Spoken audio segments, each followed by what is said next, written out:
Guarantee دی تھی کہ یہ باہر بیٹھ کے سیاست نہیں کریں گے، اور انہوں نے آپ یہ دیکھیں 7.5 سال ان کا کوئی بیان آتا تھا نواز شریف میں شہباز شریف، کوئی بیان ان کا، کوئی سیاست سعودی عرب سے نہیں ہو سکتی، لیکن ان کو جب مڈل ایسٹ کا کوئی ملک بھی ان کو مہمان بنانے کے لیے تیار نہیں ہے سوائے برطانیہ کے، اور برطانیہ میں بھی اس لیے کہ وہاں پہ دو گروپ جو ہیں، جو دو طاقتور گروپ پاکستان کے خلاف ہیں، وہ چاہتے ہیں کہ وہ یہ وہاں آ جائیں اور یہاں سے بیٹھ کے پاکستان میں مزید انتشار پھیلائیں، تو ان کو جانے کا سوال تو پیدا نہیں ہوتا، کیونکہ اب کیس جو ہے نا اپنے حتمی مراحل کی طرف جا رہا ہے،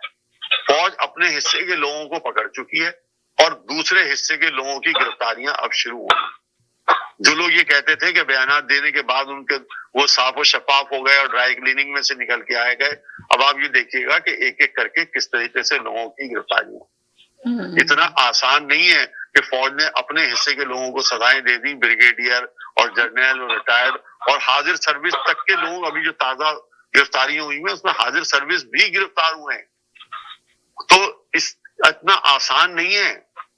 اور آپ یہ سمجھتی ہے کہ ان کو وہ وعدہ معاف گواہ بنا کے اور صرف عمران خان کو سزا دیں گے؟ نہیں، ایسا نہیں، ان کی بیانات کی روشنی میں گرفتاریاں ہوں گی اور ان کی بیانات کی روشنی میں جو ہیں وہ سزائیں ہوں گی۔ آج عمران خان نے خود تسلیم کیا کہ مجھے ملٹری کورٹ میں لے جایا جائے گا اور مجھے وہاں سزا دینے کی کوشش کی جائے گی، اور ملٹری کورٹ کے فیصلے جو ہوتے ہیں وہ کہیں نہ کہیں نتائج لے کے آتے ہیں اور سامنے آتے ہیں اور حتمی فیصلے ہوتے ہیں۔ آپ یہ نہیں سمجھے کہ جیسے بقیہ 2-4 مقدمات چل رہے ہیں وہ 10 سال اور 6 سال چلتے رہیں گے، ملٹری کورٹ میں 6 سے 8 اور 8 سے 12 ہفتے کے اندر کہیں نہ کہیں فیصلے ضرور آ جائیں گے، جو فیصلے پاکستان کے لیے بہت اہم ہوں۔ ابھی آپ یہ دیکھیں کہ جس طریقے سے انہوں نے دیکھا کہ ان کی سیاست پہ گرفت کمزور ہو رہی ہے، تو جو کہ عمران خان کا ایک طریقہ کار ہے، شیر مروت کو کیوں بلا دیا؟ جس شیر مروت کو آپ چاہ رہے تھے کہ باہر کر دیں، آپ نے اس کو فوراً جیل بلا لیا، اور اس کے نتیجے میں دیکھیں پھر جماعت کے اندر خلش پیدا ہو گئی۔ ان کی بہن نے کیا بیان دیا علیمہ خان نے کہ صرف ہاتھ ملایا ہے، گلے نہیں ملے، صرف ہاتھ ملایا گلے نہیں لگایا۔ یہ بیانات دینے کے ہوتے ہیں کیا؟ اور لوگ تو خود چل کے آپ کو نہیں لگتا یہ سارے جو دیکھ رہے ہیں آپ سنیریو جو آپ دیکھ رہے ہیں آپ کے سامنے آ رہا ہے، تو آپ کو نہیں لگتا کہ ان کے اپنے ہی لوگ عمران خان کو اس نتیجے پہنچانے والے ہیں، ان کے اپنے ہی لوگ ان کو برباد کرنے پہ تلے پڑے ہیں، ان کے اپنے ہی لوگ ان کو الگ گائیڈ کرتے ہیں، آ کے پھر بعد میں بتاتے ہیں، جب میڈیا میں کوئی سوال کیا جاتا ہے تو کہتے ہیں کہ جی عمران خان کو تو پتہ ہی نہیں تھا اس بارے میں، عمران خان کے پاس تو خبر کچھ اور، عمران خان بولتے کچھ اور ہیں، باہر نکل کے کچھ اور ان کے کارکن آ کے بات کر رہے ہوتے ہیں۔ تو اندازہ لگائیں کہ ان کو پاس تو کہہ رہے ہیں ان کے پاس تو اتنی دیر سے خبر جاتی ہے کہ ان کے پاس خبر بھی غلط طریقے سے پیش کی جاتی ہے۔ یہ سوال کم از کم آپ مجھ سے تو نہیں کریں، کیونکہ میرا تو شروع سے ہی بیان ہے کہ پارٹی کو جو لوگ چلا رہے ہیں وہ ٹکڑوں میں بیٹھے نا، اور ان کی کسی کی کوشش نہیں ہے کہ دوسرا جو حصہ ہے وہ بھاری پڑ جائے۔ کبھی ایک گروپ جو ہے وہ آگے ہو جاتا ہے، عمران خان کے قریب ہو جاتا ہے، کبھی دوسرا گروپ آگے ہو جاتا ہے۔ شیر مروت کو باہر کرنے کا مقصد کیا تھا کہ ایک گروپ یہ سمجھ رہا تھا کہ اس کی مقبولیت ہم سے زیادہ ہو گئی،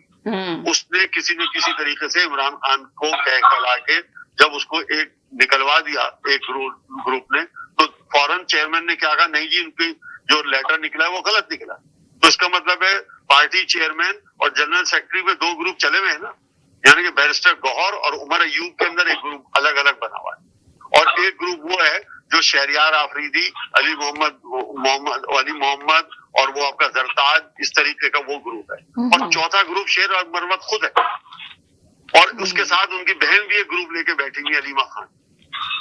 تو کس طریقے سے آپ یہ دیکھیں پارٹی کو کس طریقے سے آرگنائز یا ایک ساتھ کرنے کی کوشش کی جا رہی ہے، اور اس کا نتیجہ کیا ہو رہا ہے، جب آپس میں کوآرڈینیشن نہیں ہو رہی تو کوئی ایک گروپ بھی اس لیے اب ہڑتال کا اعلان نہیں کر پا رہا کہ اس کے اندر اکیلے میں اتنا دم نہیں ہے کہ وہ ایجیٹیشن کی سیاست چل رہی ہے یا لوگوں کو باہر نکال دے۔ جب آپ ایک پارٹی کے نام پہ لوگوں کو جمع کریں گے اور وہاں پہ صرف 2 مشہور آدمی کھڑے ہوں گے تو لوگوں کا سوال ہوگا کہ باقی جماعت کہاں ہے؟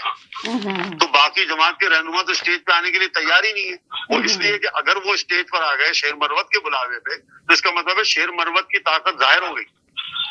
اگر عمر ایوب کے کہنے پہ لوگ جمع ہو گئے تو باقی لوگ سمجھیں گے کہ وہ مضبوط ہو گئے اور ہم کمزور ہو گئے، تو سب ایک دوسرے کو نیچے کرنے کی کوشش میں گرفتاری کے لیے کوئی لائے عمل طے کرنے کے لیے تیار ہی نہیں ہے۔ اب جو آپ یہ کہہ رہے ہیں گرینڈ الائنس بنانے کی بات ہو رہی ہے، اس